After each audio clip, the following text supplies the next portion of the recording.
nice to have the old reggae buzz in the background as well.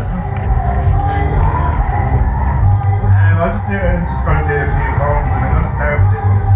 And repeal the age is a big thing at the moment, and like, you know, whatever each their own, we just need a referendum and give people the right to choose their own destiny, essentially. Like, but it's kind of about that. It's based upon a true story, and it's called Céad Míle Fáilte. And I kind of want your help starting it out.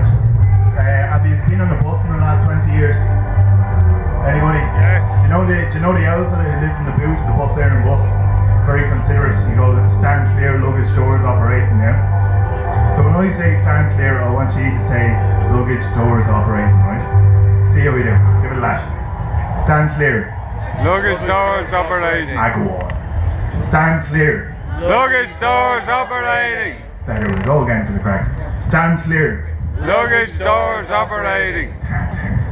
Stand clear. Drunk man regurgitating on a neighbour's doorstep that wouldn't dare complain, I pride myself in pain.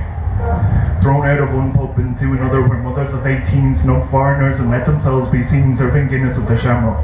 Unnerving as I wonder whether to disturb the froth as I walk to my chair by the table beneath the stairs. My semi-digested kebab will lie there for a while, dried out as I walk past the next day. The door will not open to suggest it may be occupied. Inside, a family of 8 hide in squalor, survive and hibernate, happy to be stowed away. While ignorance is walking on a path where only the seated can be respected. Talking on phones, clones affecting little but repeated cycles of history. She looks up to me, as though my kind donation was salvation and I was Christ. For my one yo-yo 73 testimony that sometimes men weren't mice. Blinded when their tails fell off, reminded by a subtle cough that standing tall is a privilege, as sitting small is art. Wrapped in skin, 4 years out of date, a blanket of the same state in a card that simply read, living is dying when love is dead. So I sat down beside her to listen to her speak. She said people walk past me and think that I'm weak, but I was sent to Liverpool when I was 12 years old with a one-way ticket and a handful of clothes, told by my family not to come home 3 days, 4 months and 31 years ago, and I can still smell the fear that grew in every girl's womb as we waited alone in that hospital room to atone for a sin that we didn't commit but were forced to abort and too scared to admit we'd been raped by an uncle, a priest, or a friend of the family, and told to pretend we were visiting cousins that left in the 50s to find work in the buildings in one of the cities. But they think I'm a junkie, because I live in the streets. It makes it easier for them to walk past me and meet or ignore me in doorways, or when I'm down by the keys to call me a smackhead, than to stop and to see that the only real difference between myself and themselves is the horrors I suffered back when I was 12. And as I listened to her story, I noticed something strange.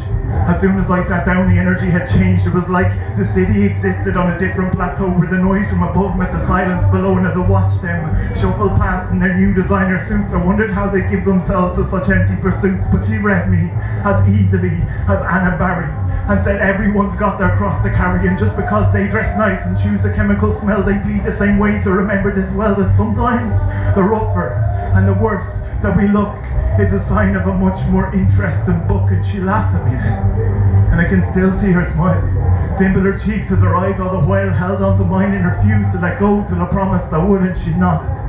I know. And that was 10 years ago, and I went back the other day.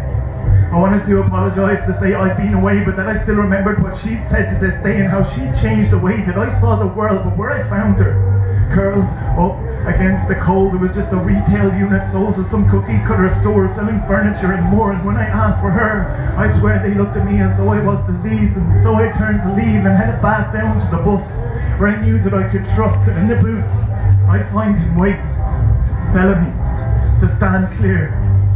Luggage doors operating. Cheers.